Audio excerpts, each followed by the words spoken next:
اللہ تعالیٰ کہتا ہے وَأَنكِحُوا الْأَيَامَ مِنكُمْ وَالصَّالِحِينَ مِنْ عِبَادِكُمْ وَإِمَائِكُمْ إِنْ يَكُونُوا فُقَرَاءَ يُغْنِهِمُ اللَّهُ. اپنے بچوں بچیوں کی شادی کر دو، اللہ کہتا ہے، اور اپنے غلاموں لونڈیوں سب کی شادی کر دو. وَالصَّالِحِينَ مِنْ عِبَادِكُمْ وَإِمَائِكُمْ. اگر یہ فقیر ہوں گے تو اللہ ان کو اپنے فضل سے نواز دے گا. إِنْ يَكُونُوا فُقَرَاءَ يُغْنِهِمُ اللَّهُ مِنْ فَضْلِهِ. اللہ اپنے فضل سے نواز دے گا انہیں، تمہیں فکر کرنے کی ضرورت نہیں ہے. لیکن ایسا نہیں ہوتا، اس لیے برائیاں عام، سماج برائیوں سے بھرا ہوا ہے، سماج میں زناکاریاں عام ہیں. کیوں؟ اس لیے کہ ہم نے اپنے دین کا طریقہ چھوڑ دیا، دین کے راستے سے ہم دور ہو گئے. یہ نوجوانوں، پھر اس کے بعد اللہ تعالیٰ شادی کے لیے بھی اللہ تعالیٰ کو کچھ طریقہ بتاتا ہے. اللہ کے نبی صلی اللہ علیہ وسلم کچھ طور طریقے بتاتے ہیں. فرماتے ہیں کہ دیکھو، دنیا والے 4 بنیادوں پر شادی کرتے ہیں. دیکھیے اتنی چھوٹی چھوٹی چیز جس کی طرف ہمارا دھیان نہیں جاتا، توجہ ہم نہیں دیتے. ہم سمجھتے ہیں کہ نماز پڑھ رہے ہیں دیندار ہیں، روزہ رکھ رہے ہیں دیندار ہیں، زکوٰۃ دے رہے ہیں دیندار ہیں، حج کر رہے ہیں تب تو حاجی صاحب ہو گئے ہیں، کوئی مسئلہ ہی نہیں ہے. لیکن ہر چیز، ہر پوائنٹ پہ دیکھنا ہے کہ دین ہمارا کیا کہہ رہا ہے، ہماری شریعت کیا کہہ رہی ہے. جس نبی کا کلمہ ہم پڑھتے ہیں اس نبی نے ہمیں کیا ایسے موقع سے رہنمائی فرمائی. فرمایا کہ دیکھو، دنیا میں 4 بیسس پر، 4 بنیادوں پر لوگ شادی کرتے ہیں. لوگ دیکھتے ہیں کہ خوبصورت لڑکی ہے یا نہیں، لوگ دیکھتے ہیں کہ مالدار ہے یا نہیں تاکہ زیادہ سے زیادہ مال لے کر ہے. لوگ دیکھتے ہیں کہ حسب نسب کتنی ہائر فیملی کی ہے، اچھا خاندان ہے کہ نہیں. اور کچھ لوگ دینداری بھی دیکھتے ہیں. اللہ کے رسول بولا کچھ لوگ دینداری بھی دیکھتے ہیں. تنکح المرأة لأربع لحسبها ولمالها ولجمالها ولدینها. اللہ کے رسول کیا فرماتے ہیں؟ ہماری اور آپ کی رہنمائی کے لیے تو فرمایا ہے کہ اس پر عمل کرنے کے لیے کوئی اور مخلوق آئے. کلمہ ہم نے پڑھا ہے تو ہماری ذمہ داری، ہماری رہنمائی کے لیے یہ حدیث ہے. کلمہ نہیں پڑھے ہوتے تو ہمارے لیے نہیں ہوتا. کیا فرمایا؟ فَاصْفَرْ بِذَاتِ الدِّينِ تَرِبَتْ يَدَاكَ. کہ تم دیندار لڑکی کو حاصل کر کے کامیابی تک پہنچاؤ. اللہ کے رسول فرماتے ہیں آج لوگ اچھی لڑکیاں اور سیرت والی لڑکیاں ڈھونڈ رہے ہیں، نہیں مل رہی. گھروں کو بسانے والی لڑکیاں نہیں مل رہی ہیں. اللہ کے رسول نے 1400 سال پہلے کر دیا تھا کہ الدنیا کلھا متاع وخیر متاع الدنیا المرأة الصالحہ. دنیا نام ہی ہے ساز و سامان کا، اس میں انسان سامان بٹورنے اور جمع کرنے کے چکر میں پڑا رہتا ہے. لیکن سب سے بہترین سامان جو انسان حاصل کر سکتا ہے وہ نیک بیوی ہے. یعنی کوئی ایسا موقع نہیں ہے جہاں آپ نے رہنمائی نہیں کی ہے ہماری اور آپ کی. اللہ تعالیٰ نے فرمایا کہ جب 40 سال کے یہ مومن ہو جاتے ہیں یہ دعا کرتے ہیں. ہم میں سے کتنے لوگ 40 سال سے اوپر ہیں ان کو دعا، یہ دعا کیا معلوم کہ یہ اس دعا کے بارے میں بھی نہیں معلوم ہے کہ اس طرح کی کوئی دعا، اس طرح کی کوئی دعا بھی ہے. میں ایک کتاب پڑھ رہا تھا تو ایک بچی کا واقعہ اس میں بیان کیا کہ ایک بچی گھر میں تھی اور وہ قرآن پڑھ رہی تھی تو قرآن کا ترجمہ بھی پڑھ رہی تھی. اس کے باپ جب گھر آئے تو اس بچی نے سوال کیا کہ ابو جان آپ کی عمر کیا ہے؟ انہوں نے 40 سے زیادہ بتایا.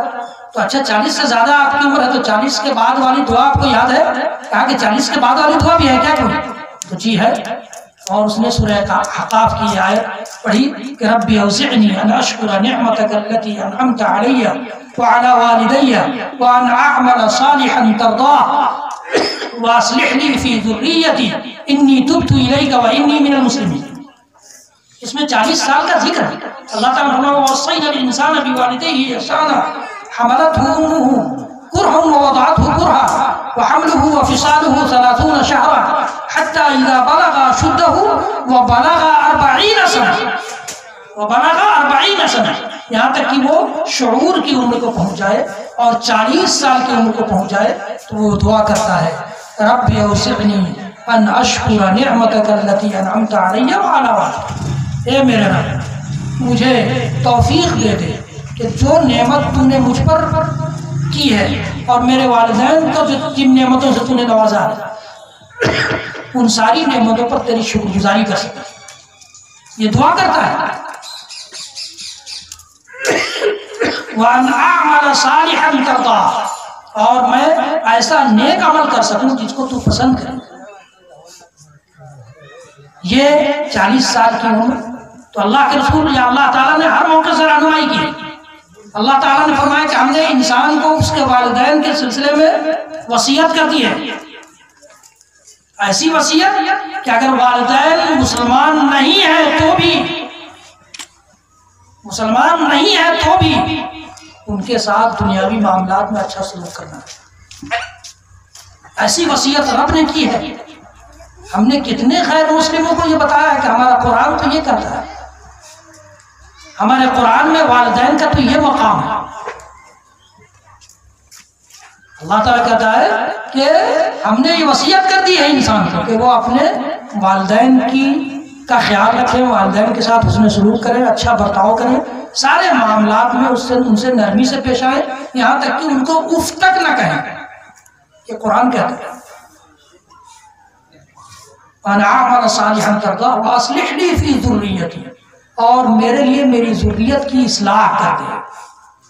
اب یہ دعا کریں گے تب تو ذریت اور نسل صحیح ہوگی، دعا ہی نہیں معلوم ہے۔ انی تبت الیک وانی من المسلمین، میں تیری طرف رجوع کر رہا ہوں، لوٹ رہا ہوں، تجھ سے توبہ کر رہا ہوں، اور میں تیرے فرما برداروں میں سے ہوں۔ مسلمان کہتے ہیں رب کے فرما بردار، میں تیرے فرما برداروں میں سے ہوں۔ میں اس لیے فرما برداروں ترجمہ کر رہا ہوں تاکہ آپ لوگ یہ غلط فہمی میں نہ ہوں کہ ہم بھی تو مسلمان ہیں۔ فرما برداروں میں سے ہوں، مسلمان کا مطلب یہ ہوتا ہے جو فرما برداری نہیں کر رہا ہے گویا وہ اسلام کو نہیں مان رہا ہے۔ رب کی فرما برداری کا نام، رسول کی فرما برداری کا نام اسلام ہے۔ اسلام کے معنی ہی ہوتے اپنے آپ کو حوالے کر دینا، کس کے حوالے؟ اللہ اور اس کے رسول کے۔ اسی طرح سے اللہ تعالیٰ نے یہ فرمایا کہ جب 40 سال سے، یا رسول اکرم صلی اللہ علیہ وسلم نے فرمایا کہ 40 سال سے جب انسان زیادہ عمر دراز ہوتا ہے تو اب وہ معاشرے میں عزت کی نگاہ سے اس کو دیکھا جانا چاہیے، وہ معزز ہو جائے۔ اللہ تعالیٰ نے، اللہ کے رسول صلی اللہ علیہ وسلم نے فرما دیا کہ من لم یرحم صغیرنا ولم یوقر کبیرنا فلیس منا، جو ہمارے بچوں پر شفقت نہ کرے وہ بھی، اور جو ہمارے بڑوں کی عزت نہ کرے وہ بھی ہماری امت سے نہیں ہے، وہ ہماری امت کا فرد نہیں ہو سکتا۔ ہمارے بچے کتنا ہماری عزت کرتے ہیں یا ہم اپنے بچوں پر کتنی شفقت کرتے ہیں، فیصلہ آپ کے ہاتھ میں ہے۔ رہنمائی ہر جگہ موجود ہے۔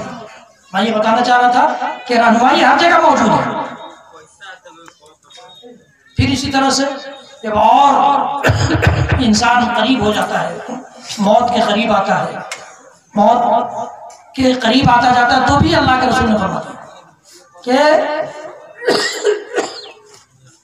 انسان کوشش یہ کرے کہ جیسے جیسے اس کی عمر ختم ہو رہی ہو وہ اللہ کی طرف زیادہ اس کا رجحان ہو، لیکن ایسا ہے نہیں۔ اللہ کا رسول فرماتے ہیں کہ انسان کا معاملہ یہ ہے کہ اس کے پاس اگر ایک وادی بھر کر سونا ہو جاتا ہے، سونا گولڈ، ایک وادی، ایک گڈھا بھر گیا، پہاڑ کے نشیبی علاقے کو وادی کہا جاتا ہے، پہاڑ کے مقابلے میں آپ سوچیے اتنا اگر بھر جائے تو چاہتا ہے کہ دوسری وادی بھی بھر جاتا تو اچھا تھا۔ جیسے جیسے انسان کی عمر بڑھتی ہے ویسے ویسے دنیا کی لالچ بھی اس کے ذہن میں سماتی جاتی ہے۔ وہ اپنے اگر پوتوں کا انتظام کر سکا تو سوچے گا کہ کچھ اور نسل تک کا انتظام ہو جائے، بیٹوں تک کا انتظام کر سکا تو سوچے گا کہ اور کچھ اور آگے کی نسلوں تک کا انتظام ہو جائے۔ یہ ذمہ داری آپ کی نہیں ہے، یہ ذمہ داری آپ کی نہیں ہے۔ آپ کی ذمہ داری اتنی ہی ہے کہ آپ نے اپنے بچوں کی صحیح تربیت کر لی، اور آپ کے پاس جتنا مال بچا ہے وہ مال آپ کے وارثوں کا ہوگا بس، ورنہ آپ کئی نسل تک کس کا انتظام کریں گے؟ آگے چل کر کوئی شرابی پیدا ہو جائے آپ کی نسل میں اور شراب پینے کے لیے آپ کی ساری جائیدادوں کو بیچ دے تو آپ کو کس کام کا رہے گا؟ کس کام کا ہوگا؟ یہ آپ کی ذمہ داری، ہماری ذمہ داری نہیں ہے۔ تو اللہ کے رسول نے دعا سکھلائی کہ ہر بوڑھے آدمی کو دعا کرنا چاہیے، اللہم انی اعوذ بک من ان ارد الی ارذل العمر لکی لا اعلم بعد علم شیئا، کہ اللہ میں ایسی عمر سے تیری پناہ چاہتا ہوں کہ جس عمر میں جس عمر میں پہنچ کر کوئی شعور ہی باقی نہ رہ جائے دین دنیا کا، ایسی عمر سے پناہ مانگتا ہوں. اللہ کے رسول نے دعا سکھلائی. اللہ کے رسول نے دعا سکھلائی ایسی ہی عمر کے لیے کہ اللہم اصلح لنا دیننا الذی هو عصمت امرنا واصلح لنا دنیانا التي فيها معاشنا واصلح لنا آخرتنا التي فيها معادنا واجعل الحیاة زیادة لنا فی کل خیر والموت راحة لنا من کل شر. اگر خیر ہے ہماری زندگی میں تو زندگی دے، اور اگر شر سے بچانے کے لیے تو موت دے رہا تو موت دے. پھر مرنے سے پہلے یا مرنے کے دنوں میں یا مرنے کے بعد ساری چیزیں شریعت میں محفوظ ہیں. شریعت میں محفوظ ہے. یہ شریعت اللہ کی حفاظت میں ہے. اللہ نے اس شریعت کی حفاظت کی ذمہ داری خود لی ہے. اس لیے کوئی پہلو، کوئی زندگی کا کوئی موڑ ایسا نہیں آپ کو ملے گا جس میں رسول نے رہنمائی نہیں کی. رسول نے رہنمائی نہیں کی. تو ہمیں اور آپ کو جب اتنے اونچے رسول ملے ہیں اور ہمیں اور آپ کو اتنی اچھی شریعت ملی ہے، اتنا صاف ستھری شریعت ملی ہے، اتنا صاف ستھرا دین ملا ہے، تو اس دین کی سچی تصویر لوگوں کے سامنے پیش کریں. دنیا کی دوسری قوموں کے سامنے یہ تصویر پیش کریں کہ ہمارا دین کسی پر ظلم نہیں سکھلاتا، ہمارا دین کسی کو ستانا نہیں سکھلاتا، ہمارا دین کسی کا حق مارنا نہیں سکھلاتا، ہمارا دین کسی کے کا مال غصب کر لینا نہیں سکھلاتا، ہمارا دین کسی کا مال چوری کر لینا، ڈاکہ ڈال دینا کسی پر نہیں سکھلاتا. ہمارا دین تو یہ کہتا ہے کہ اگر کوئی ظلم کرتے ہوئے ظالمانہ طور پر کسی کا ایک بالش بھی زمین اگر لے لیتا ہے، قبضہ کر لیتا ہے، ایک بالش زمین کے لیے جان چلی جاتی ہے ہمارے یہاں. اللہ کے رسول فرماتے ہیں ظاہر ہے اس میں سے کوئی ایک تو غلط ہوگا. دو آدمی اگر ایک بالش زمین کے لیے لڑ پڑے، ایک فٹ زمین کے لیے جھگڑا کر لیں، اس میں سے کوئی ایک ہی صحیح ہوگا، ایک تو غلط ہوگا. تو یہ حدیث کیا سکھلاتی ہے؟ اللہ کے رسول فرماتا ہے کہ ایک بالش کا اور ایک فٹ اگر کوئی کسی کی زمین ہڑپ کر لیتا ہے ظلم کرتے ہوئے، تو اللہ تعالیٰ ساتوں آسمانوں کے برابر اسی زمین کے بقدر اس کے گلے میں لٹکا دے گا. کل ٹائم تم کو زمین چاہیے لے لو. تو ہماری شریعت اس قدر صاف ستھری ہے، صاف سماج دیکھنا چاہتی ہے، صاف انداز میں رہن سہن سکھلاتی ہے. ہمارے نبی ہمیں اس مقام پر دیکھنا چاہتے تھے. صحابہ کرام نے یہ ثبوت دیا ہے، تابعین نے یہ زندگی جی کر سکھلایا ہے، ہمیں بتایا ہے. تابعین نے اس کے لیے قربانیاں دی ہیں. ائمہ اور محدثین نے ان ساری چیزوں کو اپنی زندگی میں نافذ کر کے دکھا دیا ہے. اور آج کی تاریخ میں بھی ایسے لوگ ہیں جو اللہ کی کوشش کرتے ہیں کہ اللہ کے قرآن اور نبی کے فرمان کو اپنی زندگی میں لا سکیں، ہر پوائنٹ پر لا سکیں. ایسے لوگ آج بھی ہیں. یہ جان لیجئے کہ ہم اور آپ یہ شکایت کرتے ہیں کہ ہماری دعائیں قبول نہیں ہو رہی، اللہ تعالیٰ ہماری دعائیں نہیں سن رہا. اللہ تعالیٰ چاہتا ہے کہ تم مجھ سے دعا کرو، میں تمہاری دعا قبول کروں گا. تو پھر کیوں نہیں سن رہا، کیوں قبول نہیں کر رہا؟ اللہ کے رسول صلی اللہ علیہ وسلم فرماتے ہیں کہ ایک آدمی پورے طور پر گرد و غبار میں آلود ہو کر کے اور آتا ہے اور وہ ہاتھ پھیلاتا ہے اللہ کے سامنے اور دعا کرتا ہے، اور اس کی دعا کیسے قبول ہوگی؟ اللہ یستجاب لہ، کہ اس کا کھانا حرام ہے، اس کا پینا حرام ہے، اس کا پہننا حرام ہے، اس کی دعا کیسے قبول ہوگی؟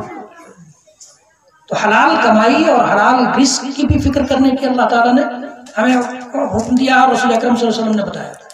حلال کمائی کیسے حاصل ہو، حلال طریقے کون سے ہیں، حرام طریقے کون سے ہیں، ان ساری چیزوں کی بھی فکر کرنا ہے. محمد رسول اللہ صلی اللہ علیہ وسلم کا کلمہ پڑھا ہے تو محمد رسول اللہ صلی اللہ علیہ وسلم کی زندگی کو پڑھیے، محمد رسول اللہ صلی اللہ علیہ وسلم کی زندگی کو پڑھیے، اور محمد رسول اللہ صلی اللہ علیہ وسلم کو معجزہ کے طور پر جو کتاب قرآن پاک کی شکل میں ملی تھی اس کو پڑھو. آج کے اس چھوٹے سے پروگرام کا پیغام میں آپ کو یہ دینا چاہتا ہوں کہ قرآن پڑھنے والی امت بنی. قرآن کی امت اللہ تعالیٰ نے بنایا ہے، قرآنی امت بنیے، قرآن پڑھیے. قرآن جتنی بار پڑھیں گے اتنا ہی زیادہ آپ کا ذہن روشن ہوگا، آپ کا دل روشن ہوگا، آپ کی زندگی روشن ہوگی، اور آپ کے ذریعے، آپ کے بچوں کے ذریعے آپ کا گھر روشن ہوگا، بلکہ سارا سماج روشن ہو جائے گا اگر قرآن پڑھنے والی امت ہم بن جائے. معاملہ یہ ہے. تو قرآن کے نزول کی شروعات ہوئی تھی اقرا سے. ابھی ہم لوگ بات کر رہے تھے، ایک صاحب کہنے لگے کہ اس امت کو پڑھائی سے کوئی مطلب ہی نہیں ہے، تعلیم سے کوئی مطلب نہیں ہے، جبکہ اس امت پر جو قرآن کی شکل میں پیغام نازل ہوا تھا اس کا پیغام یہی تھا، اقرا. پہلا پیغام اقرا، اقرا بسم ربک الذی خلق. پڑھو گے تو خالق کی پہچان بھی ہوگی، پڑھو گے تو انسان کس کس اسٹیج سے مرحلوں سے گزر کر پیدا ہوتا ہے یہ پتہ چلے گا. پڑھو گے تو رب کا کرم نازل ہوگا، پڑھو گے تو پڑھنے لکھنے کی اہمیت معلوم ہوگی، پڑھو گے تو دنیا روشن ہوگی، نہیں پڑھو گے تو دنیا تاریک ہوگی. اقرا بسم ربک الذی خلق.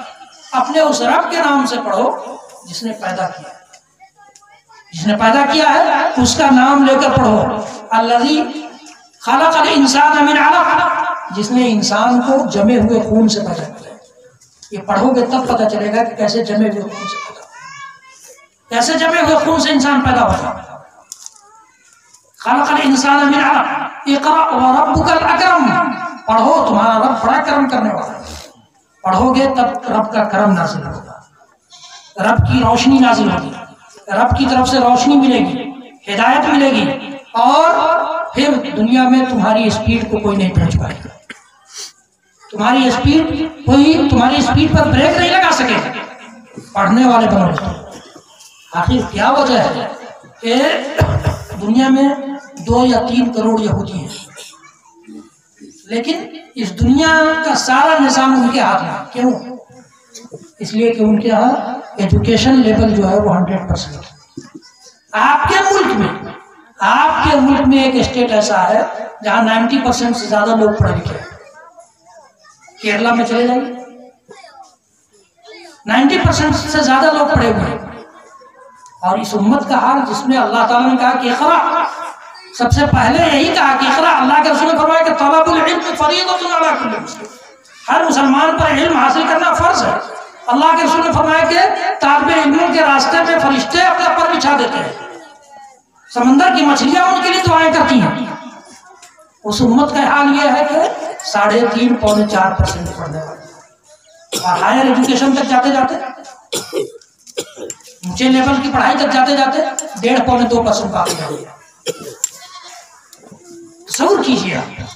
تو پڑھیں، اور پڑھنے کے ساتھ ساتھ قرآن کا دامن نہ چھوڑیں، پڑھنے کے ساتھ ساتھ اپنے دین کا دامن نہ چھوڑیں، پڑھنے کے ساتھ ساتھ اپنے رسول کی محبت نہ چھوڑیں، پڑھنے کے ساتھ ساتھ اپنی شریعت کی روشنی کو اپنے ساتھ رکھیں. تو یقین جانیے کہ دنیا بھی سنور جائے گی، آخرت بھی بن جائے گی. دنیا بھی سنور جائے گی، آخرت بھی بن جائے گی. بڑے بڑے پڑھے لکھے لوگ آپ دیکھیں، آپ کو معلوم ہے اسپین پوری طرح سے اسپین کی حکومت مسلمانوں کے ہاتھ میں رہی 600 سال، اور مسلمانوں نے وہاں جو کام کیا اس سے دوسرے لوگ آج فائدہ اٹھائے. میڈیکل سائنس کو مسلمانوں نے عربی زبان میں منتقل کیا، اور پھر عربی سے اب انگلش میں لوگوں نے منتقل کرنا شروع کیا. عربی جاننے والے دھیرے دھیرے کم ہوتے گئے تو انہوں نے اپنی زبان میں منتقل کر لیا تاکہ اور لوگوں کے لیے آسان ہو جائے. اور بھی دوسرے آپ وہی اسپین کے لوگوں کو یہ بلڈنگیں جو بنتی ہیں اس کا آرٹ انہوں نے سکھلایا، مسلمانوں نے سکھلایا. تو یہ پڑھیں گے تب آئے، پڑھیں گے نہیں. اب سوچئے آپ خود، ہم لوگ غور کریں کہ قرآن جو ہماری دھارمک کتاب ہے، دینی کتاب ہے، اس سے ہم لوگ اتنا دور ہیں. جس کو اللہ تعالیٰ نے زندگی دینے کے لیے اتارا تھا، اس سے موت لینا ہم نے سیکھ لیا ہے. اپنے مردوں کو مارنے کے لیے قرآن پڑھنے لگے ہیں. پھر اب کیا رہ گیا؟ برائے کرم ہم لوگ ماحول ایسا بنائیں، ایسا مزاج بنائیں کہ سب مل جل کر، چھوڑیے مسلکوں کی لڑائی، چھوڑیے خاندانوں کی لڑائی، چھوڑیے بیک وارڈ اور فارورڈ کی لڑائی، چھوڑیے ہر قسم کی سماجی گندگیوں کو، اور آئیے اپنے رب کے قرآن کی طرف، آئیے اپنے رسول کے فرمان کی طرف، آئیے اپنے رب کی نازل ہوئی صاف ستھری شفاف شریعت کی طرف، اور پھر دیکھیے کیسے روشنی ملتی ہے، کیسے روشنی ملتی ہے۔ دنیا میں ہم نے جس طرح سے پہلے بلندیاں حاصل کی تھیں آج بھی حاصل کر سکتے ہیں۔ اللہ تعالیٰ ہی سب کا دل و دماغ بناتا ہے، ساری قوموں کو اسی نے پیدا کیا ہے۔ کوئی قوم اتنی بلندیوں پر پہنچ جائے اور کوئی ایک دم پستی میں گر جائے، کیوں، کیسے؟ تو کوئی پستی کا گڈھا خود اپنے لیے کھود لے تو اس کا قصوروار رب نہیں ہے۔ اللہ تعالیٰ نے ہمارے اندر جو صلاحیت دی ہے ان صلاحیتوں کا استعمال ہونا چاہیے، ان صلاحیتوں کو استعمال کر کے آگے بڑھیں، لیکن یقین جانیے کہ رب کا دامن نہ چھوڑیں، رب کا رشتہ مضبوط رکھیے، جس میدان میں بھی چاہیے، جتنا آگے بڑھنا ہے بڑھیے۔ رب روکتا نہیں ہے، رب کی شریعت روکتی نہیں ہے، اللہ کے رسول نہیں روکتے ہیں۔ کسی علم کو آپ جہاں تک پہنچنا ہے پہنچیے، کسی علم کو حاصل کیجیے، لیکن اپنے رب سے رشتہ جوڑے رکھیے، اس لیے کہ رب کہتا ہے کہ واتقوا اللہ ویعلمکم اللہ، اللہ سے ڈرتے رہو، اللہ کا تقوی اختیار کرو، اللہ تمہیں علم دے گا، اللہ تمہیں علم دے گا۔ تو علم وہ دے گا، اس سے رشتہ رہے گا، اس سے رشتہ ٹوٹے گا تو علم ختم ہوگا، جہالت آئے گی، اس سے رشتہ ٹوٹے گا روشنی ختم ہوگی، اندھیرا آئے گا، اس سے رشتہ ٹوٹے گا تو نور ختم ہوگا اور ضلالت آئے گی، ہدایت ختم ہوگا، گمراہی آئے گی۔ اس لیے اس سے رشتہ مضبوط رکھیے، اپنے رب سے لو لگائیے، اپنے رب پر تنہا بھروسہ کیجیے۔ رب پر بھروسہ کریں گے تو رب ہمارے لیے کافی ہوگا۔ وَمَن يَتَوَكَّلْ عَلَى اللَّهِ فَهُوَ حَسْبُهُ إِنَّ اللَّهَ بَالِغُ أَمْرِهِ قَدْ جَعَلَ اللَّهُ لِكُلِّ شَيْءٍ قَدْرًا۔ اللہ تعالیٰ خود فرماتا ہے کہ جو اللہ پر بھروسہ کرے گا اللہ اس کے لیے کافی ہے، اللہ اس کے لیے کافی ہوگا، اللہ تو اپنے ہر حکم کو نافذ کرنے والا ہے۔ اس کائنات میں ایک پتا بھی کھڑکتا ہے، اس کا علم اس کو ہوتا ہے، اس کی اجازت ہی سے پتا کھڑکتا ہے، گرتا ہے۔ اتنے بڑے فیصلے اس ملک میں ہو جائیں، اس دنیا میں ہو جائیں، تو کیا ہم سمجھتے ہیں کہ اس کی رضامندی کے بغیر ہو گئے، اس کی اجازت کے بغیر ہو گئے، اس کی چاہت کے بغیر ہو گئے؟ حکومتیں بدل جاتی ہیں اس کی چاہت کے بغیر؟ سوچئے، وَمَن يَتَوَكَّلْ عَلَى اللَّهِ فَهُوَ حَسْبُهُ۔ ہم نے رب سے اپنا بھروسہ ہٹایا تو ہمارے بھروسے ٹوٹ گئے، رب سے اپنی لو لگانا ہم نے چھوڑ دیا تو سارے لوگوں نے اپنا ہاتھ کھینچ لیا۔ وَمَن يَتَوَكَّلْ عَلَى اللَّهِ فَهُوَ حَسْبُهُ إِنَّ اللَّهَ بَالِغُ أَمْرِهِ، اللہ اپنے حکم کو نافذ کرنے والا ہے۔ جعل اللہ لکل شیء قدرا، اور اللہ نے ہر چیز کے لیے ایک مقدر تقدیر لکھ دی۔ اللہ تعالیٰ فرماتا ہے یا ایھا النبی حسبک اللہ ومن اتبعک من المؤمنین، نبی آپ کے لیے اللہ کافی ہے اور جو مومنوں میں سے جو آپ کے پیروکار ہوں گے ان کے لیے بھی کافی ہے، ان کے لیے بھی کافی ہے۔ تو رب سے توکل، رب پر توکل اور نبی کی راہ، نبی کی راہ نہ چھوٹے اور رب پر بھروسہ نہ چھوٹے تو ہم کامیاب ہوں گے، دنیا میں بھی کامیاب ہوں گے، آخرت بھی ہماری سمجھ جائے۔ رسول اکرم صلی اللہ تعالی وسلم کے صحابہ نے یہ جانا تھا، اس پر ان کا یقین تھا، بہت اتنا زیادہ یقین تھا کہ ان کو کسی بات سے کوئی، ان چیزوں سے کوئی چیز روک نہیں سکتی تھی، کوئی چیز ڈگمگا نہیں سکتی تھی، ان کے قدم میں زلزلہ نہیں آ پاتا تھا۔ وہ اس قدر بھروسہ کرتے تھے رب پر اور اس قدر ان کو اپنے رسول پر یقین تھا، رسول کے راستے پر یقین تھا۔ 17 سال کی عمر میں، 16-17 سال کی عمر میں اسامہ بن زید رضی اللہ تعالیٰ عنہ کو مسلمانوں کے لشکر کا امیر بنا کے بھیج دیا گیا۔ صحابہ نے منع کیا، بڑے بڑے صحابہ نے ابو بکر کو کہ چھوڑ دیجئے، کسی اور کو، بڑے عمر دراز آدمی کو، تجربہ کار آدمی کو امیر بنائیے۔ کہا کہ جس شخص کو رسول نے امیر بنایا ہے میں کیسے اس کو ہٹا سکتا ہوں، میں کیسے ہٹا سکتا ہوں؟ دیکھیے دنیاوی معاملہ ہے، جنگ جیتنا ہے، جنگ لڑنا ہے، جنگ لڑنا ہے، تجربہ کار آدمی کو کمانڈر بنانا چاہیے، لیکن اللہ کے رسول کے آخری دنوں میں، زندگی کے آخری دنوں میں اللہ کے رسول نے خود بتایا تھا کہ اسامہ بن زید کے قیادت میں، ان کی رہنمائی میں ایک لشکر بھیج دو فلاں جگہ، لیکن وہ لشکر ابھی مدینہ سے نکل ہی رہا تھا، تب تک اللہ کے رسول کی وفات ہو گئی، وہ لوگ رک گئے، اور جب ابوبکر کی خلافت آ گئی تو عمر نے کہا کہ ان کو مت بھیجیے، آگے نہیں، رسول نے ان کا نام لیا تھا اس لیے وہی جائے گا۔ یقین تھا کہ رسول نے کہہ دیا ہے تو ناکامی نہیں ملے گی، عزت ہمیں ملے گی، عزت ہمارے مقدر ہوگی۔ صحابہ کرام کا یقین تھا، صحابہ کرام نے بڑا قریب سے دیکھا تھا دین کو، بڑا قریب سے رب کے بھروسہ کو انہوں نے ٹٹولا تھا، محمد رسول اللہ صلی اللہ علیہ وسلم کے راستے پر کیسے چلنا ہے، کیسے جمع رہنا ہے، کیسے ثابت قدم رہنا ہے، وہ جانتے تھے۔ یہ صحابہ کرام یا اسی طرح سے تابعین بھی، تبع تابعین بھی، ائمہ اور محدثین بھی، محدثین نے یا ائمہ کرام نے دین کی خدمت ایسے ہی کر دی، رب پہ ان کا اعتماد تھا، محمد رسول اللہ صلی اللہ علیہ وسلم کی دین کی سچائی پر ان کا یقین تھا، اس لیے انہوں نے اتنی عظیم خدمتیں کی۔ آج کے دور میں کیوں نہیں کوئی محدث بن جاتا، کیوں نہیں کوئی مفسر بن جاتا، کیوں نہیں کوئی سیرت نگار بن جاتا؟ اس لیے کہ ہمارا اعتماد دین سے ختم ہو چکا ہے، ہمارا اپنے نبی کے مقام و مرتبے سے آگاہی ہمارے پاس نہیں ہے، واقفیت نہیں ہے کہ نبی کو اللہ تعالیٰ نے کیا مقام دیا تھا اور ہم نے کہاں پہنچا دیا۔ اللہ کے نبی صلی اللہ علیہ وسلم کے مقام و مرتبے کی بات ہو رہی تھی، اللہ کے رسول فرماتے ہیں، یہ حدیث بیان کر کے میں اپنی بات ختم کروں گا کہ اللہ کے رسول فرماتے ہیں کہ صحیح بخاری صحیح مسلم کی روایت ہے، کل امتی یدخلون الجنۃ الا من ابا، میری ساری امت جنت میں جائے گی۔ کچھ دیر کے لیے ہم سب لوگ خوش ہو جائیں گے کہ ساری امت میں تو ہم بھی ہیں، ساری امت جنت میں جائے گی سوائے اس کے جس نے انکار کیا، الا من ابا۔ صحابہ کرام کے لیے بڑے تعجب کی بات تھی کہ رسول کے راستے کی بھی کوئی انکار کرے گا، رسول کے راستے سے بھی کوئی ہٹے گا، اس لیے کہ رسول کا مقام وہ جانتا ہے۔ کہا کہ من یابا یا رسول اللہ، اللہ کے رسول انکار کون کرے گا؟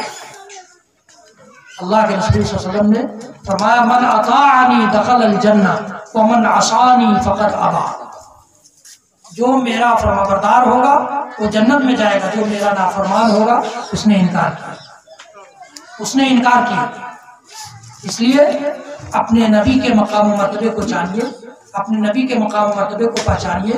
نبی سے محبت اگر ہم نے کی ہے تو محبت کا تقاضا یہ ہے کہ آپ کے سارے طور طریقوں کو ہم اپنی زندگی کے ہر موڑ پر اپنائیں۔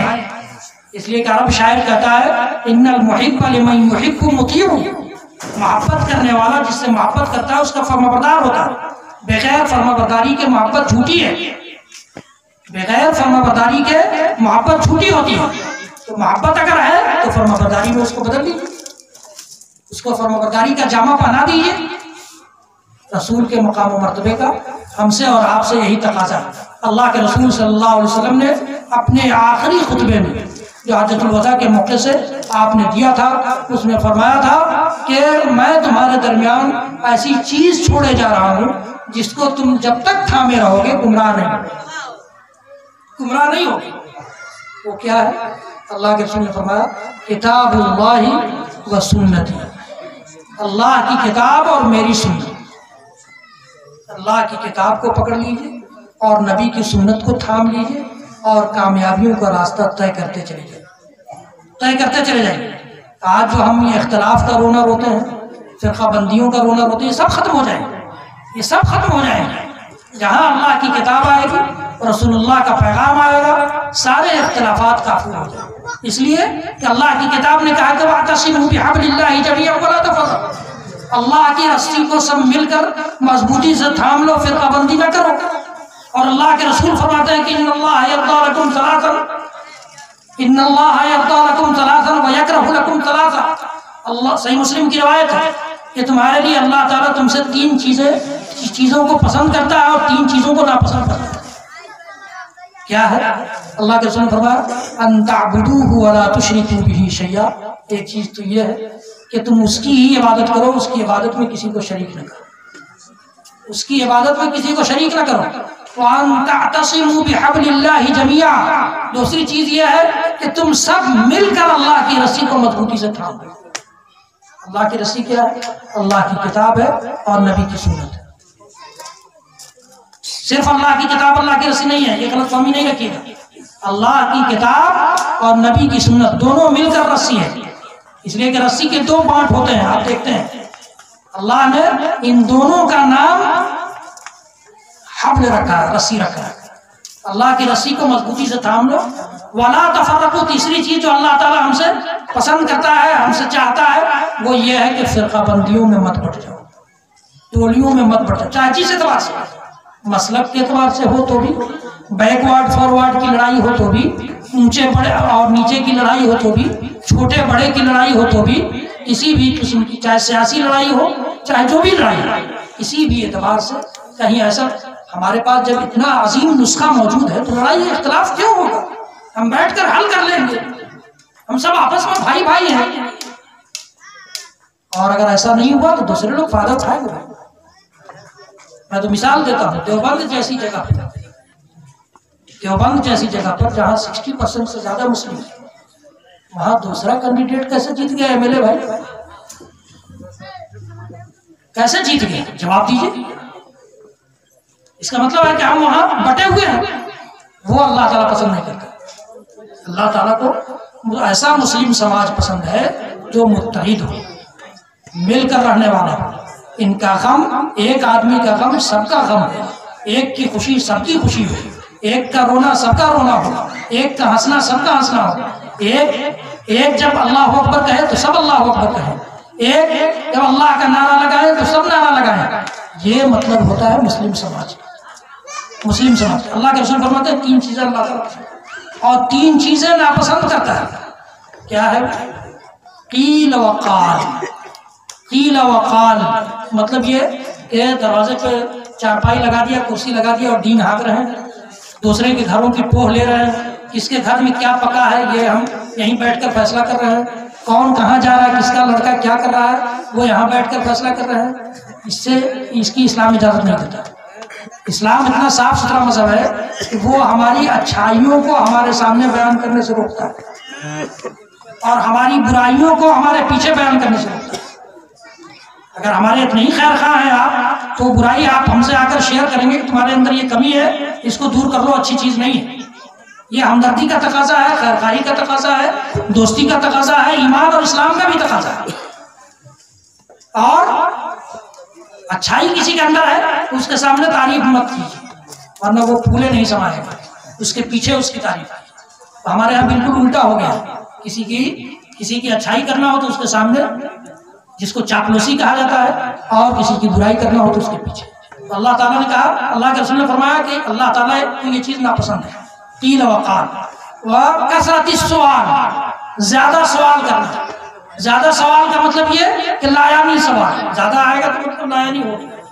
اچھا سوال ہے تو اچھی چیزیں، چونکہ ہمارے یہاں اچھا سماج نہیں ہے تو اچھی چیزیں نہیں ہیں، اچھا سماج، اچھا سوال نہیں ہے، دین کی فکر نہیں ہے، اس لیے دین کے بارے میں کوئی سوال ہی نہیں کرتا ہے۔ اللہ کی توحید کی فکر نہیں ہے تو کوئی سوال نہیں کرتا، رسول کے مقام و مرتبے کی فکر نہیں ہے تو نہیں سوال ہوتا۔ تو زیادہ سوال کرنا اللہ کو ناپسند ہے، اللہ کے رسول فرماتے ہیں۔ اور مال کو ضائع کرنا، برباد کرنا، یہ بھی اللہ کو ناپسند ہے، اس لیے کہ مال اللہ کی نعمت ہے اور نعمت کی قدردانی یہ ہے اس کو صحیح جگہ پہ خرچ کیا جائے، غلط جگہ پہ خرچ نہیں کیا جائے، نام و ناموری کے لیے، شہرت حاصل کرنے کے لیے، بڑا کہلانے کے لیے نہیں۔ اللہ کے غریب بندوں پر خرچ کیجیے، یتیموں پر خرچ کیجیے، مسکینوں پر خرچ کیجیے، ضرورت مندوں پر خرچ کیجیے، بیواؤں پر خرچ کیجیے، اللہ کے دین کی نشر و اشاعت کے لیے خرچ کیجیے، اللہ کے دین کے کلمے کی بلندی کے لیے خرچ کیجیے، اللہ کے راستے کی طرف لوگوں کو بلانے کے لیے خرچ کیجیے۔ یہ ٹھیک ہے، لیکن مال ضائع مت کیجیے، مال برباد مت کیجیے۔ مال ضائع کرنے کے لیے اللہ نے نہیں دیا، یہ اللہ کی نعمت ہے، امانت ہے، اس کو صحیح راستے پر خرچ کریں گے تو آپ کو بہت فائدہ پہنچائے گا۔ یہ چند باتیں تھیں جو ٹوٹے پھوٹے انداز میں اللہ کے قرآن اور نبی کے فرمان کی روشنی میں آپ کے سامنے رکھی ہے۔ مجھے امید ہے اللہ رب العالمین کی رحمت سے بھی اور آپ حضرات کی شفقت و مہربانی سے بھی کہ اس سے ہمیں بھی فائدہ ہوگا اور آپ حضرات کو بھی فائدہ ہوگا، ہمارا سماج بدلے گا، اور سماج بدلے گا تو ہم آگے بڑھیں گے، اس دنیا میں بھی ہم کامیاب ہوں گے، آخرت بھی ہماری نصیب میں ہوگی۔ رب العالمین ہم سب کو کہنے سننے سے زیادہ عمل کی توفیق دے۔ رب العالمین تو اپنے خاص فضل و کرم سے اس وقت جو ہمارے ملک کا ماحول ہے اس ماحول کو امن و شانتی کے ماحول سے بدل دے۔ رب العالمین تو اپنے خصوصی فضل و کرم سے اس ماحول میں جو شر پسند عناصر شر پھیلانے کی کوشش کر رہے ہیں، رب العالمین تو ان سے انتقام لے۔ رب العالمین اس ملک میں غرور اور تکبر کی بولیاں بڑی بلند ہو رہی ہیں، رب العالمین غرور اور تکبر تجھ کو پسند نہیں ہے، ان کی بولیوں کو بند کر دے رب العالمین، ہمیشہ کے لیے ان غرور اور کبر کی بولیوں کو بند کر دے رب العالمین۔ ہم بڑے کمزور ہیں، ہم معنوی اعتبار سے، ایمان کے اعتبار سے بھی کمزور ہیں، تو جانتا ہے، اور ہم ظاہری اعتبار سے بھی کمزور ہیں، اس لیے کہ ہمارے پاس نہ مال ہے، نہ طاقت ہے، نہ پاور ہے رب العالمین، لیکن تو بڑی قوتوں والا ہے۔ ہم تیرے بندے ہیں اور تیرے آسمان کے اس چھت کے نیچے تجھ سے بھیک مانگتے ہیں رب العالمین، تو ہم کو ستانے والوں کو صحیح سمجھ دے دے، اور اگر تو نے ان کے لیے ہدایت نہیں رکھی ہے تو غیب سے ان سے انتقام لے رب العالمین۔ ان سارے شر پسندوں کو، چاہے وہ حکمراں کی شکل میں ہو، چاہے وہ حکومت کی پارٹی کی شکل میں ہو، چاہے افسروں کی شکل میں ہو، چاہے محافظ اور سرکشا کے نام پر پولیس والوں کی شکل میں ہو، رب العالمین ان سارے شر پسندوں کو ہم تیرے حوالے کرتے ہیں۔ اللہم انا نجعلک فی نحورہم ونعوذ بک من شرورہم، ان کے شر سے ہم تیری پناہ چاہتے ہیں رب العالمین۔ ہم میں سے جو بیمار ہیں انہیں شفائے کامل عاجل نصیب فرما دے، جو صحت مند ہیں انہیں توفیق دے کہ وہ اپنی صحت سے فائدہ اٹھاتے ہوئے تیری شکر گزاری کے ساتھ زندگی گزار سکیں رب العالمین۔ جو باتیں یہاں کہی گئی ہیں، سنی گئی ہیں، رب العالمین ہم سب کو کہنے سننے سے زیادہ عمل کی توفیق دے دے رب العالمین۔ تو نے اسلامی شریعت اور اسلامی دین اس لیے نازل کیا تھا کہ ہم پیدائش سے لے کر موت تک اس پر عمل پیرا ہو جائیں، لیکن ہم نے تیرے دین سے دوری اختیار کی ہے رب العالمین، اپنے دین کے قریب ہمیں کر دے رب العالمین۔ ایسے راستے پر ہمیں چلا دے جو تیری رضامندی کا راستہ ہو اور تیری خوشنودی کا راستہ ہو، اور ایسے راستوں سے دور کر دے رب العالمین جو تیری ناراضگی کا سبب بنتے ہو رب العالمین۔ تو اپنے خاص فضل و کرم سے ہم میں سے جن کے والدین زندہ ہیں توفیق دے کہ ان کی خدمت کر کے جنت کما سکیں، جن کے والدین وفات پا چکے ہیں رب العالمین ان کی قبروں کو نور سے بھر دے، انہیں اعلیٰ علیین جنت الفردوس میں جگہ دے رب العالمین۔ ہم میں سے جو قرضدار ہیں ان کے قرضوں کی ادائیگی کا بندوبست فرما دے، جو بے روزگار ہیں ان کی جائز کمائی کا بندوبست فرما دے، جو روزگار والے ہیں توفیق دے کہ وہ جائز جگہوں پر اور تیرے دین کی نشر و اشاعت کی خاطر تیرے محتاج نادار یتیم مسکین بندوں پر خرچ کرنے والے بنے رب العالمین۔ تو اپنے خاص فضل کرم سے ہمارے سماج کی اصلاح کر دے، ہمارے بچوں، نوجوانوں، بڑوں، بوڑھوں، عورتوں سب کی اصلاح فرما دے رب العالمین۔ ہمارے سماج کی سارے اختلافات کو، انتشارات کو ختم کر دے، ان کو اتفاق و اتحاد سے بدل دے رب العالمین۔ ان کو ایک دل اور ایک جگر کے مانند بنا دے رب العالمین۔ تیرے رسول محمد عربی صلی اللہ علیہ وسلم نے ایک حدیث میں مثال دے کر فرمایا تھا کہ ان کی مثال، مسلمانوں کی مثال ایک دل اور کئی جسم کے مانند ہے رب العالمین۔ ہم کو ویسے ہی بنا دے رب العالمین۔ تو اپنے خاص فضل و کرم سے، اپنے خصوصی فضل و کرم سے ہمارے زندوں کو بھی بخش دے، ہمارے مردوں کو بھی بخش دے، ہمارے مردوں کو بھی بخش دے، ہماری عورتوں کو بھی بخش دے۔ ہم سب کو جب تک زندہ رکھ، اسلام پر زندہ رکھ، جب وفات دے ایمان پر وفات دے۔ اللہم صلی علی محمد وعلی آل محمد کما صلیت علی ابراہیم وعلی آل ابراہیم انک حمید مجید۔ اللہم بارک علی محمد وعلی آل محمد کما بارکت علی ابراہیم وعلی آل ابراہیم انک حمید مجید۔ اللهم آت محمدا الوسيلة والفضيلة وابعثه مقاما محمودا الذي وعدته۔ اللهم انصر من نصر دين محمد صلى الله عليه وسلم واجعلنا منهم، واخذل من عارض دين محمد صلى الله عليه وسلم ولا تجعلنا منهم۔ سبحان ربك رب العزة عما يصفون وسلام على المرسلين والحمد لله رب العالمين۔ والسلام عليكم ورحمة الله وبركاته۔ جزاكم الله خير۔